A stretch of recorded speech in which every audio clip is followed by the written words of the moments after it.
Well, thank you, everybody. That was a terrific last panel with a lot of really, really interesting and very technical and specific insights and information. And now we're moving on. The final panel, we have two commentators here who I think, we can justifiably say are two of the most important and in some ways influential commentators on public policy in the UK, and rightly so. If you look at their writings, their work, the commissions they've been part of, the advisory boards, the institutions they've headed in terms of analysis and policy advice. Both Tony Travers here from LSE and Jonathan Portis from King's College London and UK Changing Europe are people who've made stellar contributions over many, many years. So it's marvellous that they're here, and we're very pleased and very grateful that you agreed to come on board. So I'll hand over to Jonathan. Do you want to go first, or Tony? Before I start talking about immigration, just a brief observation on the last panel. Some of the responses about talking to government in the last panel about some of the issues. Frankly, I thought those responses were far too optimistic. Yes, you may be talking to people in government. Lots of people are talking to people in government, including me. But the people who are actually taking decisions, to the extent that any decisions are being taken, aren't listening. Let's face it.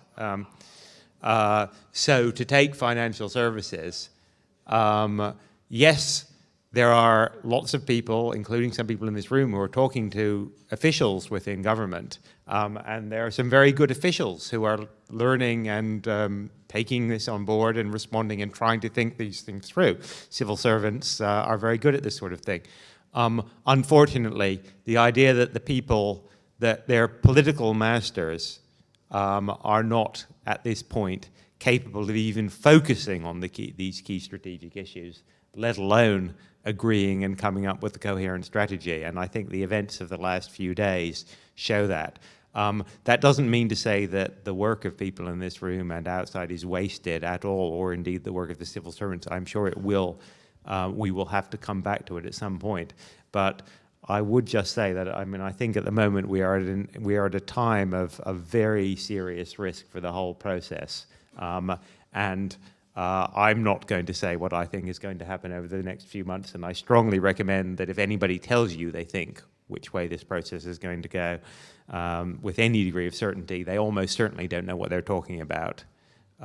We are at a very difficult point. We have a government that at the moment is incapable of coming up with a coherent strategy. It remains to be seen whether it will be able to do so over the next few months, or if not, what will happen next. But I think we need to carry on doing this serious, detailed work on issues like that. But I think we should just recognise that at the moment the political system is not capable of incorporating that into a coherent strategy, which just means that when we do, hopefully at some point, get to a point where we can, we will have to move extremely quickly or risk getting left behind. So with that, I'll come on to talking a little bit about my particular special subject, and one which, of course, as a number of people have said, is particularly relevant to London, immigration. This first chart just shows that Brexit is already having an impact. Nothing has changed in terms of law or policy. Free movement is still here and will be under the government's plans until the end of 2020. But immigration has also already fallen quite considerably from the EU, and actually the figures that were supposed to be published next week have been now postponed because the ONS has discovered some data issues, but almost certainly when they are published they will show a further fall. So that is already having an impact on businesses. We have plenty of anecdotal evidence of that. It's having an impact on the NHS and is having an impact on growth in the economy more widely. So what will happen? Well, if, and as I said before, this is a big if things proceed as planned, we will have a transition process. We will stay effectively in the EU for all intents and purposes until the end of 2020. And the withdrawal agreement will deal with EEA nationals who are currently resident in the UK as well as Brits abroad. Free movement will continue, and the EU withdrawal bill currently going through Parliament will transpose EU law into domestic law, including that with respect to free movement and the rights of EEA citizens here. And we will then get on to this process of granting settled status to the 3 million EU citizens who are here already. And this, of course, will affect pretty much every business in London, huge number of citizens in London. People will have to go through this process. Home Office has introduced, or is going to introduce, and is currently testing a new light touch digital system to allow people to apply for permanent status. But as we've seen in recent weeks with the Windrush scandal, which of course has nothing to do with Brexit, but has everything to do with the way that the Home Office has historically dealt with people from abroad, or people who full documentation may not entirely be in order. This is going to be a pretty difficult administrative task for the Home Office, and it could go very badly wrong. And there will be this continuing interaction between domestic law, between the administration of the system by the Home Office, between the withdrawal agreement, which will ultimately be a treaty agreement between the UK and the EU, and the continuing role of the ECJ in saying what that agreement means and what it means for EU citizens here. There's plenty of scope for all this to go wrong. Meanwhile, what happens next? Well, supposedly, we are supposed to be talking about the future relationship between the UK and the EU. But the fact is, and as I just said, all of this is on hold because we are panicking and going around in circles on issues to do with the customs union in Northern Ireland. There are no substantive negotiations going on about any other part of the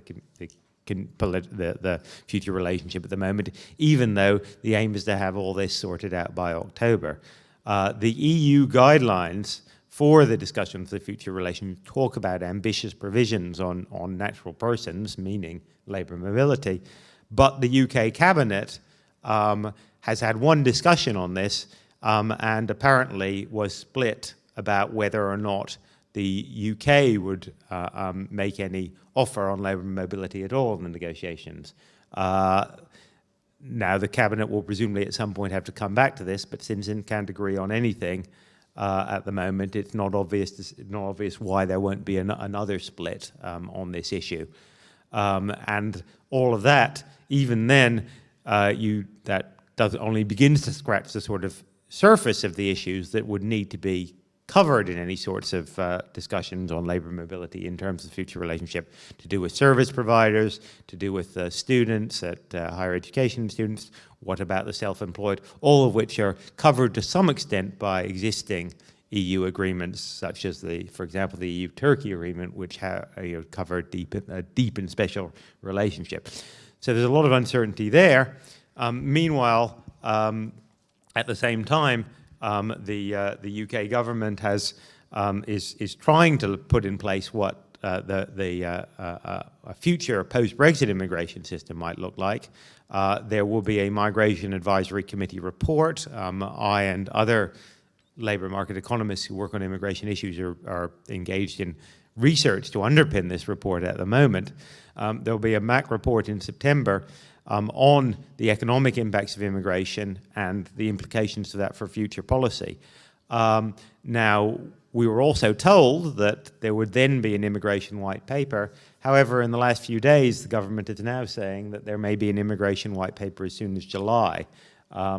That might seem to put the cart before the horse, have the policy before you actually get the evidence and the advice of the independent experts on what the policy ought to look like. But it may also be the case that the immigration white paper as published is so vacuous that it doesn't say anything about the future policy. And at the moment, I think that is probably the way to bet. So that means that it won't be till towards the end of this year or possibly the beginning of next year that we really begin to get some idea of what a post-Brexit immigration system would look like. And so, what is this system going to look like? Well, it is likely to be based on the current system for non-EEA nationals. That is to say, it'll have work permits of some sort with criteria and thresholds around skills, salary, qualifications, and so on. But, and this is the important point for me, those to say that really begs all the key questions about the shape of a post-Brexit immigration system. And these, I think, are the key questions for me on what that system should look like. First of all, is there going to be European preference in such a system? That is to say, whatever those skills, salary and qualification thresholds are they going to be lower for Europeans than for non-Europeans? And this is the subject of the cabinet is split down the middle at the moment. But it has to be resolved at some point. There is a lot of pressure from business for saying, well, we like free movement, so therefore we want any new system to be more liberal for Europeans than non-Europeans. However, there's some significant problems with that position, both legally and in practice, and arguably politically and morally. So that hasn't yet to be resolved. Are there going to be scheme-specific sectors? Well, there will probably be one for farm workers, as there was before 2006 or 7 or so.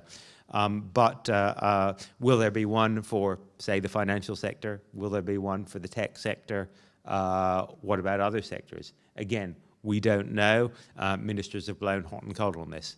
What about regional differentiation? As many of you will know, there has been a call for a London-specific visa from the Mayor and others, and the Scots are very keen indeed on having some flexibility around their own immigration policy. The Home Office has historically been completely set against such a set of proposals, but it's not off the agenda yet entirely. And overall, what will the system look like? Will it be relatively liberal or relatively restrictionist? A year ago, the answer was obvious, because we had a politically dominant prime minister who is the most restrictionist and illiberal person to occupy that office in immigration policy terms in certainly my living memory. And it was pretty clear, therefore, we were going to get an extremely restrictionist system post-Brexit. However, the Prime Minister, of course, is no longer in control of her own government or policy, and the substantial majority, not just of the cabinet, but of the Conservative Party as a whole, are on a spectrum that is significantly more liberal than she is.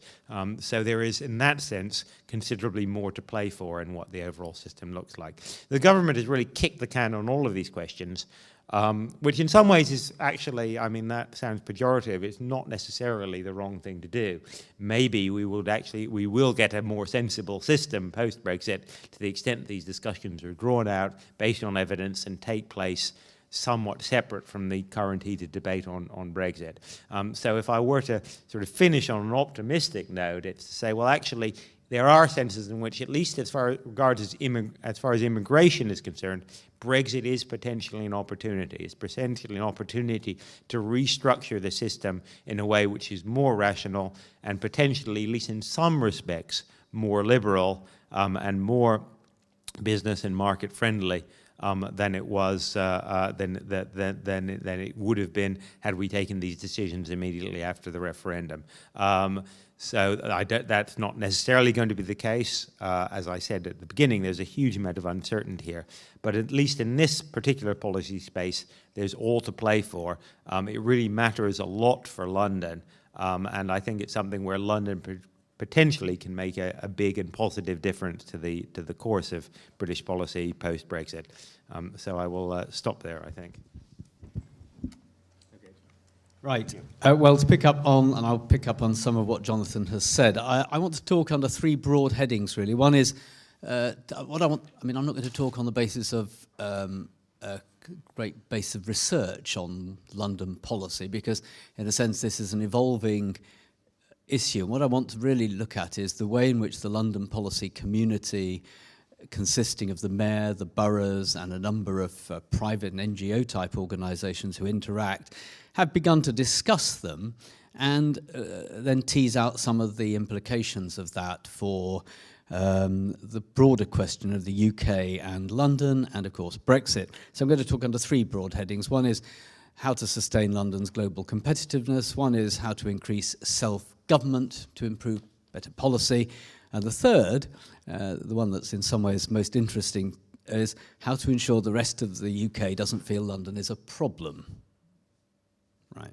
So, if we just begin with the first challenge, which is to sustain London's global competitiveness. I mean, as those of you who spend any time in the London policy debate will know, there is a self-conscious understanding in London that it is the UK's only global city. And that's not to disrespect other parts of the UK. It's simply a city with a particular scale, 9 million people, 21 million region, which has really only two competitors in terms of GDP in the world. That's Tokyo and New York, Paris perhaps. So it's a massive economy. And because it's a global economy, we've heard a lot about this afternoon, it is simultaneously very exposed and very flexible. Public spending as a share of GDP in London is under 30%. So the real interesting thing about London's economy is it's a very large private sector economy, by far the largest concentration of private economic activity in the UK. And if you add the southeast and the east to make it into the greater southeast, that's the thing that makes it different, a remarkable agglomeration by global standards. An accident of history, it might not have grown to this scale, but it just did. We're not like Germany or France, or sorry, not like Germany and Italy, with several different cities of similar size. We've evolved this particular urban model. We know, we've heard it indirectly this afternoon, that London's productivity, in a country with a productivity problem, London's productivity is way higher than the UK average. Now, I don't know if that's a problem. I mean, it's certainly, in a sense, it's a problem that London's successes seem to have encouraged some people to feel there was a problem within the UK, that London was too rich. But of course, productivity is the UK problem, the UK challenge. So if London's productivity fell as a result of poor policy, then it's not going to help the UK productivity challenge. So there is a sort of paradox tangled in the debate about whether London's a good or a bad thing. Intriguingly, if you look at jobs growth since June 2016, and certainly in the last year, the figures were produced by ONS the other day, the London economy has continued to generate jobs. Of all the net job creation in the UK in the last 12 months, 44% was in London alone. So quite how that's being sustained with the falling migration, I don't know, but it does beg an intriguing question, that if the extraordinary power of the economy continued and migration fell, I'm assuming that it would begin to suck people in from the rest of the UK, which I doubt was what anybody thought was a consequence of Brexit. It would begin to take the more mobile people, more ambitious people from the rest of the UK to replace some of the migrants. So again, that's something that I think that Whitehall will need to think about. The Migration Advisory Committee, mentioned just a moment ago by Jonathan, did produce a fascinating document about a month ago now, and that showed something really, really interesting about London and the rest of the UK, which is, of course, it is easy to see the population growth in London, which is still strong, as being generated by migration, but it isn't. It's generated by natural change. So of the 5.5 percentage points growth in London's population between 2011 and 2016, 80% of it was because of natural change, and 1%, so just 1 percentage point by net immigration. But for Scotland and other parts of England, it's the other way round. The natural change is reducing a falling population, and only immigration is holding the population up. So if migration falls significantly, which is not only to do with the EU, the government has a separate policy on this, then, according to the Migration Advisory Committee, London's population would continue to grow, but other parts of the UK's population would begin to fall, further reinforcing London's dominance, assuming the economy continued to function. So, in a sense, London's global competitiveness, which we've heard discussed a lot this afternoon, is underpinned by a series of these kind of realities about the changing population, the scale, the agglomeration, and so on. But of course, like every other part of the United Kingdom, the impact on its economy will be determined by decisions made by ministers and civil servants, and in Brussels by their ministers and civil servants over the years, possibly decades ahead. Now, what about local self-government to allow better policy? The point's been made earlier that the Brexit vote reinforced the difference between London and the rest of the UK, the only region in England and Wales that voted to remain. The point was also made that 40% of people voted to leave. This is not unique to London, of course. It's a city issue, and entirely separate to this afternoon's discussion, there is a wider one, interesting political scientists, about the way cities and their populations, not just London, but you could say this of Manchester, Leeds, cities overseas in a similar position, that their politics is being changed by the sourcing of people moving to them and other people being left in other places, which affects them in a way it affects the politics of Britain as well. England's a highly centralised country within the United Kingdom. The UK government, at the best of times, finds it hard to, cope with this reality, but as we've heard several times this afternoon, the poor old UK government is overwhelmed by Brexit and has very little capacity to think about public policy other than the one issue we're here talking about this afternoon. Something that may not change for several years to come. The legislative programme, backing the legislation into and out of Parliament. There's only really a tiny part of the legislation gone into Parliament so far. So the way that turns out will profoundly affect the capacity of the UK government to do anything else. In my view, potentially, though this would require thinking and time itself, begging the question of whether more devolution might help London and Manchester and Leeds and other parts of the UK more rationally to think in their own interest about how public policy should respond to the challenges that this afternoon is all about. I should add as a footnote, of course, and I hinted at this in the question I asked earlier this afternoon, the paradox is that the Brexit process reinforces the UK's unitary state nature more than anything that's happened in our lifetime. Nothing since the Second World War has done this, because only the core of this national executive can negotiate on behalf even of Scotland. So despite the Scottish referendum in 2014, all the promises that were made there, the Scottish government has no role in this whatsoever. Jonathan's made the point. They can go and talk to ministers. Ministers can say nice things to them and to the Welsh government, but in the end, only the Prime Minister and the core of the executive can decide anything. And if you ever wanted a demonstration of what a unitary state looks like, this is it. Third, what about London and the rest of the UK? Now, the reason I ask this question is that on a number of occasions since the EU referendum, a number of people have said that this is a response to the success of London, the great dark star nature of the place, that somehow people resent this. Now, first thing to say is, of course, there's been suspicion of London for centuries. In fact, there's an entire genre of Hollywood movies about New York on the same subject. So it's not as if this is new. And you go and look at the Rake's Progress in Hogarth, in Sir John Soane's museum, very close to here, you'll see what Hogarth thought about London's influence on nice people from the countryside. I honestly think, and this is a political science issue that needs to be tackled, that there is a desperate conflation in public debate in the use of the concept of London. So there's three kinds of London. London as a synonym for the seat of government. This very centralised, dysfunctional state that's evolved in this way from the mists of time, but which, because it's so centralised, with the best will in the world, and all the ministers and civil servants I ever meet are decent people, you cannot plan for the whole of a country of 55, say 65 million people, depending on whether it's England or the UK, from one postal or part of one postal district in one place. It could be the same if it was in Warrington. It doesn't matter where it is, just can't be done. Second, there's London, the place that's evolved the out-of-touch metropolitan values that are then imposed on the rest of the country. All of that's in inverted commas, by the way, for the filming. But the idea that there are values that are being developed in a country like Britain, imposed on good people, decent people, by a metropolitan elite, and that is, again, a London issue. Not quite the same as the first, and certainly not the same as the third, which is, of course, London, which is just a big town, a province covered by houses, as it was elegantly described in the 19th century, where 9 million people live, including some of the most deprived people in the United Kingdom. The whole of London is not, wonderful place though it is, Scott's restaurant.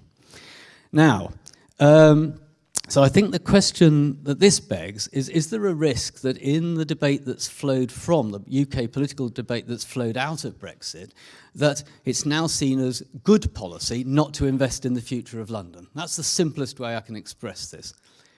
No Crossrail 2, no more investment, that would be unfair. What we need to is... Now, there are very good reasons for investing in the rest of the United Kingdom. There are all the city regions outside London need investment, full stop, no qualification. But that's not quite the same as saying, so we won't invest in London. You know, nothing is fixed. You know, the lump of Labour fallacy is a fallacy, the lump of everything fallacy is a fallacy. There can be more than one place succeeding at once, and Andrew's sitting straight in front of me. The Centre for Cities produced some excellent research a few years ago about London and the rest of the UK's long-term economic growth, and it shows beyond argument that, oddly, in the 19th century, everywhere grew at the same time. It's not one place grows, the other shrinks. It can happen all at the same time. So my final thought is this.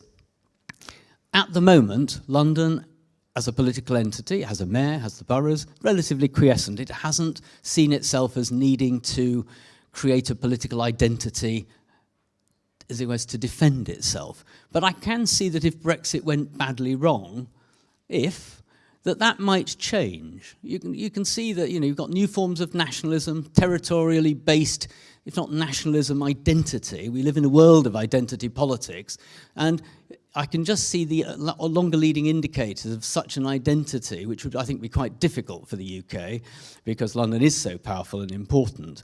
And of course, my final thought, the final thought is this one. From all we've heard today, you have to say that whatever the consequences of Brexit, good or ill, depending on whether it really happens or doesn't happen or happens very excitingly or very sort of quietly, there is just a sort of 50-50 chance that London will pull further ahead as a result of it. And if that happened, given all the forces that the referendum unleashed and all the things we need to learn from all of that, how would we respond to, how would the rest of the UK respond to that if it happened? Thank you. Well, two tremendously thought-provoking comments. Given that this is also my own specialist area, I'm just going to give a couple of points as qualifiers which are useful on the migration issues that Jonathan was talking about. If you look at the 2007 OECD document Regions at a Glance 2011, you see that London has the highest net human capital inflows of any city in the world. The three with the highest rates are Toronto, Vancouver and London, but of course London is much bigger than both Vancouver and Toronto even added together. So the actual net human capital injection in terms of international migration. And secondly, of that net human capital injection into the London economy, the higher proportion in terms of human capital skills are those coming from the European Union. The average skill premium, not only above people in London, but within migrants coming in, is dominated by the EU. So that's just a point there. Whereas in intra-regional migration in the UK actually hasn't changed in 40 years. It's basically the level it was in the 1970s. There was a report that came out just in the last few weeks about this on the census, but actually we've known all this all along. The press hasn't known this. There are narratives about the dark star and so on, but actually in migration terms it's not true. And it's basically stayed pretty flat for 40 years, and there's a lot of evidence on this. So they're just two clarifications. The last point was your point, you say 50-50 chance in terms of Brexit that London could pull clear. When I was asked about this recently, I said 95% plus. That would be my guess. Okay. Anyway, I think it's time for questions now. I'm sure there must be some observations or thoughts. Here first and over there. So first here and then over there.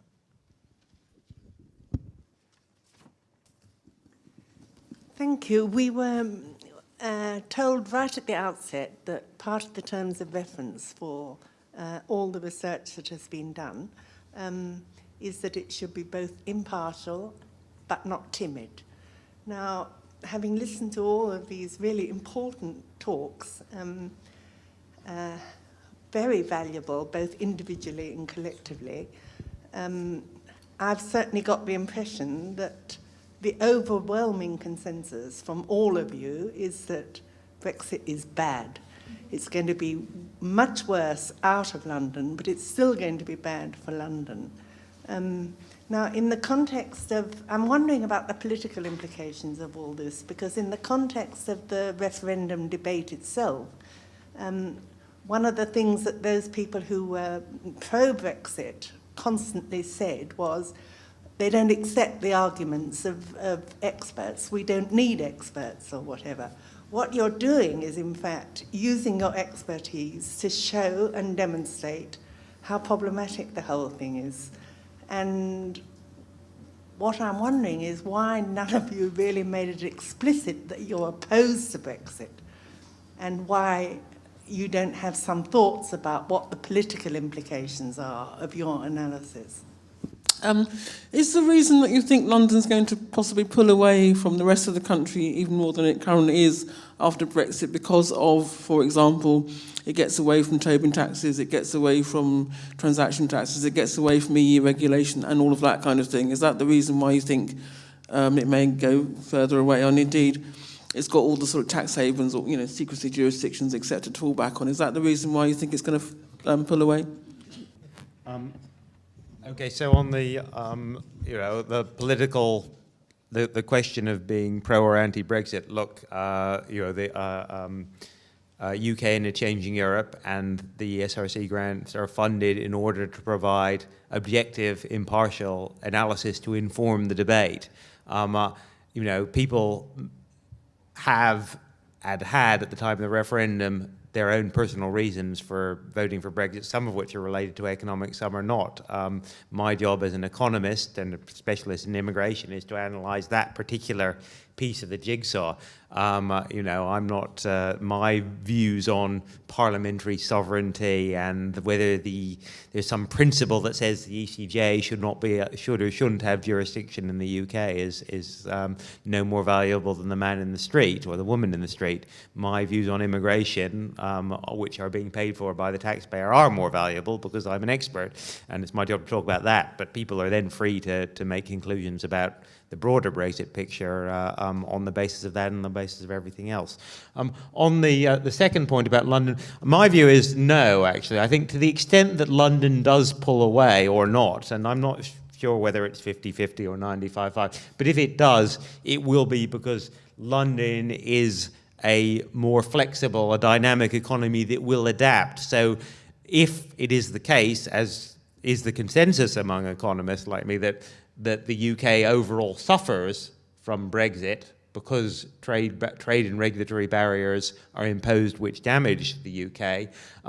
London pulling away or not will primarily, the reason London would do better under that scenario isn't so much because of any particular aspects of it, but just because London is more flexible, adaptable in the global economy to whatever it hits it, whereas other places are less so and will be less able to cope with the downsides.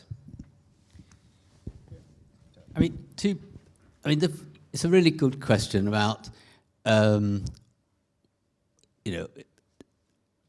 program like this has to be neutral, and it's set up to be neutral, and rightly, I think everybody stresses and strains to continue to be like that, to say this is what I've seen, this is what research shows, this is my analysis. And I think in fairness to those who are strongly in favour of Brexit, is that there may be a timescale issue here. I do think that if you believe that the purpose of government is to deliver as consistent and a sort of broadly predictable world into which we should all live, then making no radical change voluntarily is obviously the right thing to do.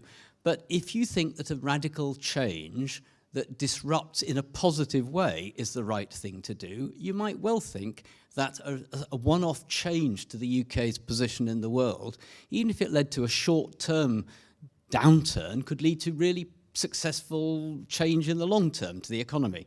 And that, I think, explains quite a lot of the difference between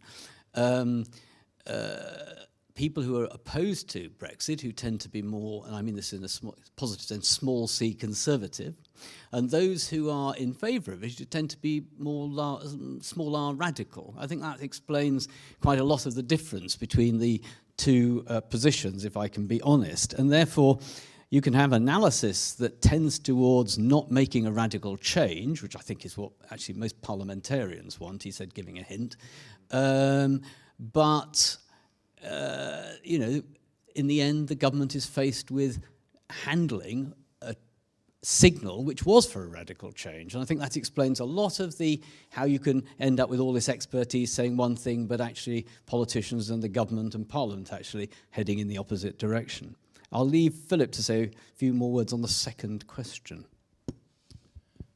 The second question issue about why London might pull away is largely because if there are adverse shocks from Brexit, and the vast majority of evidence, not just from within the UK, but from international organisations, from academics all over the world, basically all says more or less the same thing. It's degrees, orders of magnitude, but there's almost no disagreement on the nature of the trajectory, as Andrew Carter kind of started off in his presentation, basically. The issue is, why would the gap within the UK rise? Because the weaker regions will get hit the most. And the irony, of course, is the places that had higher proportions of people voting Brexit are the very regions whose trade structures are the most exposed to the European Union. And so the issue, for example, the metropolitan elite argument, that was a powerful narrative in the Brexit debate. On personal, kind of social, psychological, behavioural things, you can understand that argument having traction. In terms of economic structure, it's not true. It's actually the other way around. The places which are the weakest in the UK are the most dependent on European markets. So people in that sense were voting for something which is potentially damaging for their own economies. But people had no knowledge of this because there was no data available at the time on either side of the discussion. It was a narrative, really. There was a tiny amount of data, and there was only a very small number of people who knew anything about these things, basically. So it simply wasn't part of the political narrative. So it wasn't that people, you can't say people are being irrational. It's not, because there wasn't any evidence on which people could make a judgment. How people might think about it today, well, that's a different thing. But this is the reality. And the reason that the rest of the UK is likely to suffer is because, one, the markets are less flexible. They're less flexible because they're more specialised. They're smaller, so you don't get the portfolio effect that large places have. And they're less connected internationally, as in globally. The rest of the UK is more regionally focused on the European markets. London is hyper-globalised. The reason London will be less affected is also because its trade structures are genuinely the most hyper-globalised. Whereas East Yorkshire, for example, as Ingo mentioned, and we found exactly the same results in our work, the vast majority of trade that goes through East Yorkshire goes to the Netherlands and Germany and Denmark. Of course it does. And service industries in those regions are contributing to those manufacturing and primary exports into those regions. But of course, these are places that voted strongly for Brexit. So the irony is that the places which will be the least resilient, because their industrial structure and trade structures, are actually the ones that will suffer the most. So it's not because London will pull away, it's because, as much as anything, they will fall further behind unless we can think of some sort of institutional governance policy responses, the kind of things that Andrew Carter was raising, to rethink the whole system, to try and help those localities. Now that's orders of magnitude ahead of us again. I think a couple more comments, and then I think we have to finish in a second, don't we? Do you want to make any final comments? Any final points, Jonathan or Tony? Well, we'll take these, yeah. Okay, take one more question. I'm a bit concerned about the way in which you interpret people's voting, and that you're saying that they're radical because they decided to to leave the EU? They were being radical? What I was saying is, no, the people who support them and who are leading it nationally, I think, who led the campaign and who are still leading the campaign for a particularly pure form of Brexit. I think they believe in a disruptive change. I don't mean disruptive pejoratively. They just, in the way that lots of things disrupt the economy, often for the good. They believe in a change. I'm not saying people who voted for it. It's more the leadership did. So you're talking about people like Boris Johnson, who No names. you're not I naming simply names. generically say those who are leading it. Well, on the basis that you are steadily going through the information that you've given us today, and presumably it's being exchanged by the civil servants to the politicians, why is it that none of them are seeing it for its true effect? Why is it we still have Boris Johnson stuck in his vision prior to the referendum with false information? I mean, why is it they can't tell the public the truth? Because they're not. They're still not. And they shouldn't be blind because, as you've said today, there is a channel of communication with the government. It appalls me to think that they're ignoring the facts. What are you doing? It's for nothing if you're putting in so much effort into communicating all these facts, which are fascinating, and they're not going to where the action is being taken, and I cannot believe it. In fairness, I think it's the information and an exercise of this kind and all the other research. There are other people doing other research that show different results, in fairness. If you go to the Legatum Institute, you'll find that their research gives you a different take on all of this. But in the end, politicians, individual citizens, and they are individual citizens like the rest of us, can interpret the advice they receive in the way they choose to. And, that's, in a democracy, they're free to do that. And, in a sense, in a democracy, everybody's own views within the grounds of mainstream politics, and these certainly are legitimate. And that's the way I defend it, personally. I'll only say that first of all, without expressing a view either on the overall merits of Brexit or the broader political issues, I do think I'm happy to say that I think that the current operation of government in prosecuting Brexit, as it were, is as dysfunctional as I've known it in my time, and I started in the Treasury in 1987, so that's a fairly long time. I still struggle, and this I think is something that political scientists and historians will dispute for decades to come, as to the extent to which this is the fault of the people who are in charge of it, or whether it's simply the fact that Brexit was always going to be a tremendously difficult project that would strain the capacity of the British state and the British political system. And therefore not the fault of the historical circumstances in the system rather than of individuals. And I actually don't know what the answer is to that question. As I say, I think it will be debated for years to come. Just to chip in one more point on that, and I agree with that analysis, but I think this is a major decision which has led politicians to interpret it, the leaderships of both parties, to interpret it as a particular decision to be pursued in a particular way, and it's a major national endeavour.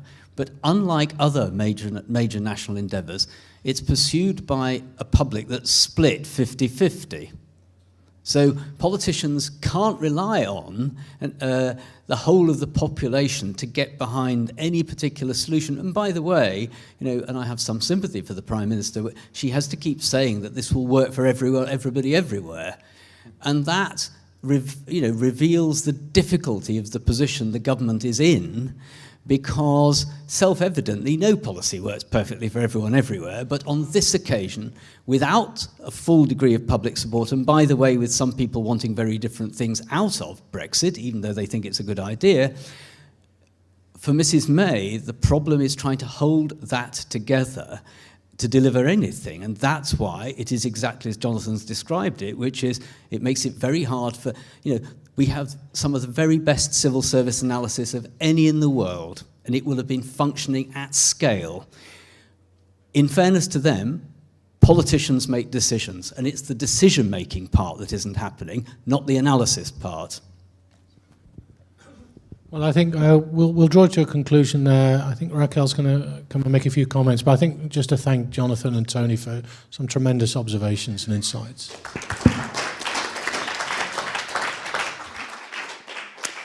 Just a few words for concluding the day of today. So thank you. Well, the first thing is big thanks to all of you for coming. I think that if you were not being here, probably it won't have any meaning us to be presenting anything, right?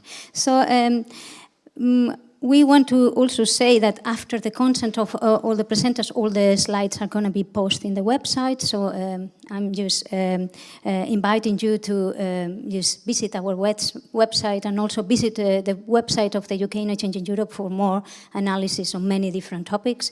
On Monday, we have the very final event.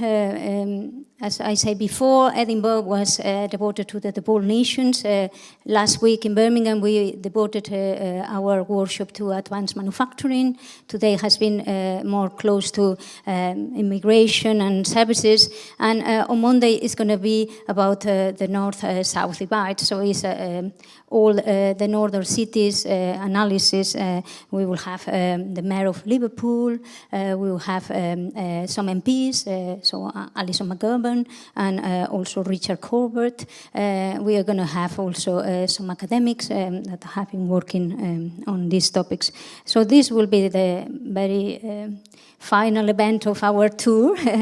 And I have to say that all the feedback that we are receiving is very, very positive. Even many people say we have to have a follow-up workshop. I think we don't have energy to do another second round of workshops at this stage, but I think that we are going to follow up all the evidence that we are gathering in these workshops in a very nice document that will be shared in the website. So just to continue with the ESRC work that we are doing, we need some feedback from this event. So in all the delegate packs, there is a feedback form, so we will appreciate very much if you can spend a minute filling in the feedback that you have, you want to give to us. Again, thank you very much to all of you for coming, and see you next week in Leeds.